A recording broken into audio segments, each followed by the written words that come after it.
Hey, can y'all hear me? Am I good? Testing, is the mic good? Cool. Alright. Now that I get y'all attention, I can stand on top of my soapbox and speak. If y'all don't know that reference, that came from a TV show called Boondock. Great show, by the way. Alright, but for real though, let's get serious.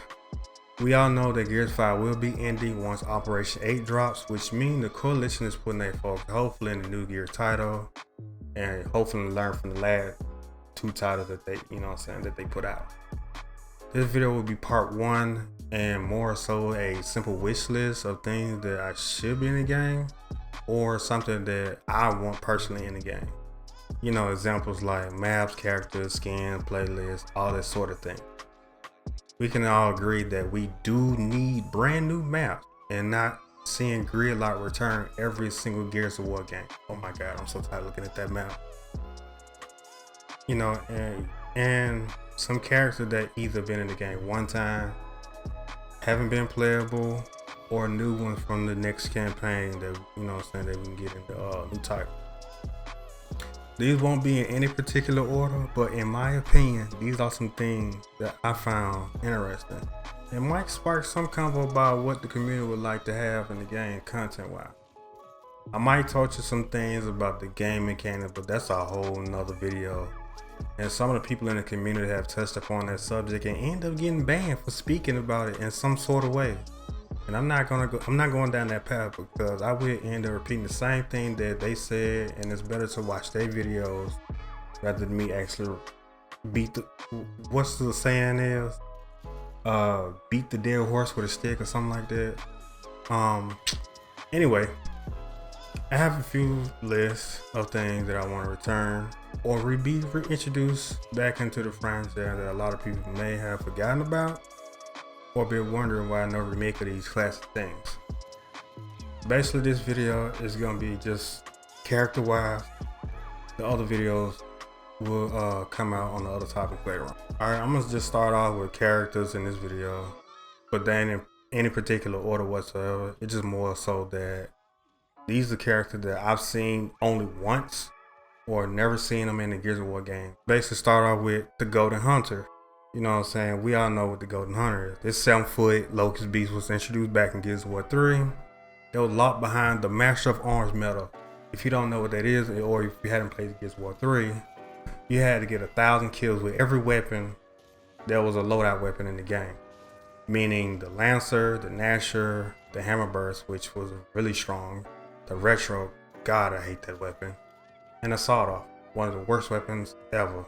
No, it ain't even the worst weapon. It was more so one of the most frustrating weapons ever to be put in the Gears of War game.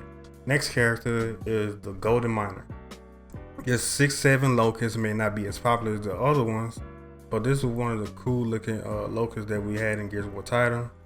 The way you unlock this character in Gears of War 3 was by getting the Gold Rifle Master Medal, which means it's kind of like unlocking the Golden Hunter, except you had to get 2,000 kills with only just the Lancer, the Retro, and the Hammer.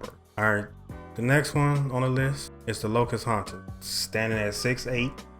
Hey, I just realized all of these characters are like tall as hell. This was also in Gears of War 3 Locust that was very deadly when it came to the T-bow. I personally like this character and I want to see this character return in the next title, and hopefully that coalition will actually put more Locusts in the game. Even though the Swarm is alright, but you just can't beat the Locust. The next one I do want to see is the Locus Hunter. This one is also 6'7". Like, bro, these are like, I just realized how tall they are. This Locust Beast was another character that was in Gears of War 3. And it was one of my favorite characters next to, besides the Grenadier. The Grenadier is my all-time favorite character. It was the lower ranks of the Hunters. It was known for being like deadly assassins, aka secret mana, like what the pros would say. The next one that I want to see, and this is my second all-time favorite character, Beast Rider. Not from Gears of War 3, but the one from Gears of War 2. That's the one that I want to see. This one was also 6'7". One of my top 5 favorite characters, like I said, but this is my second one. They were known for riding on Blood Mounts, Reavers, and Brewmarks. If you played it through the Gears of War 2 campaign, which in my opinion it was nice. I love that campaign.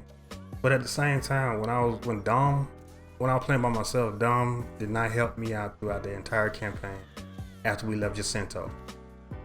One of the most frustrating experiences.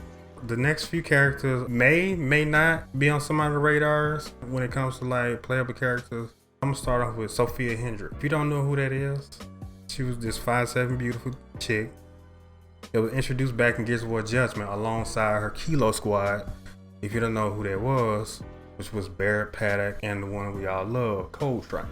I felt this was an interesting character when I was playing throughout the campaign, and I would love to see her in the game. I think this next character probably is by far one of the most popular characters in the game, and that's Alicia Valera. She's standing around about 5'7". She was also introduced back in Gears of War 3, but she ended up dying in the campaign because she was trying to help out Jace, which made me hate Jace at that point in time. She was also part of the Zeta 6, which consists of Barrett, Kim, and Ty, which Kim and Ty has already been reintroduced, and I don't think a lot of people know about Barrett that much. It may be a toss-up between Alicia and the next character that I'm about to name, which is Alex Brand. She was a mystery to me.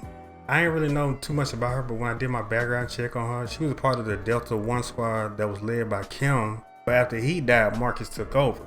Before, she was part of the front lines in the post-emergency day army. I didn't know that she was a part of the Chairman Prescott's birthing program. She was unable to bear any children. That's why she ended up on the front lines in that war.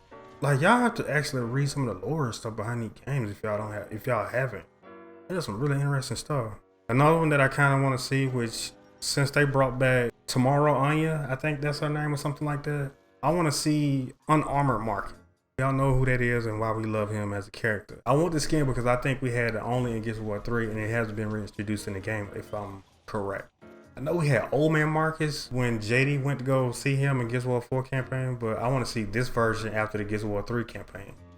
These last three characters will be a stretch in some form of fashion, but I feel like they will fit perfectly into the Gears of War realm, which is Trishka Novak, Isho Saito, and Grayson Hunt. I know some of y'all wondering who the hell these three can be, and I kind of don't blame y'all in a way. Back in 2011, it was a game called Bulletstorm, and it was another title that Epic Games made alongside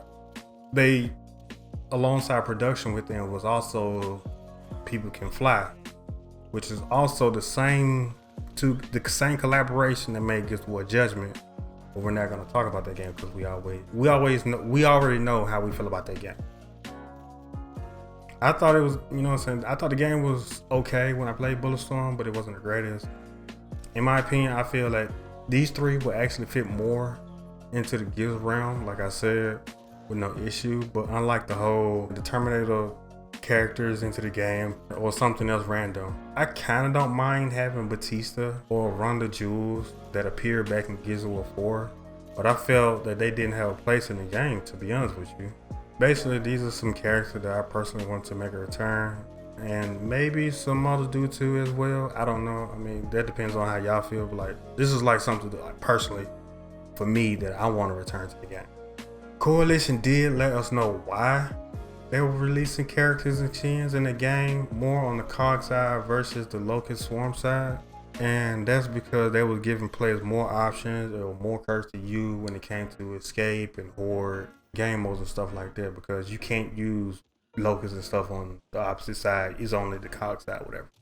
Which is something, like I said, which is something that I can understand, but it wouldn't hurt to kind of balance it out for players that just only play, the PvP portion of the game. Basically just give it more options on the Locust side. I am going to be making a part 2 of this video, speaking on maps, game modes, and some weapons that might be some sleepers or something that we completely forgot about, like what type of weapon we completely forgot about. I'm going to continue to make more videos on this topic like these and hope for the best, because we all know that Coalition do needs to understand the fact that this is a one-of-a-kind third-person cover-based shooter, and we just want the game to be at its best every single release, or even better. And I think the game needs to evolve. Don't get me wrong, the game do need to evolve, because if it was the same game, then it'll get pretty boring really, really fast again. but the game needs to evolve, and it needs to return back to its glory days with the gore, the darkness, and all this other stuff like that. But that's pretty much it for those characters. This is pretty much it for the video. But until then, y'all, I'll catch y'all later in part 2, maybe part 3, in another video. Catch y'all later. Peace out.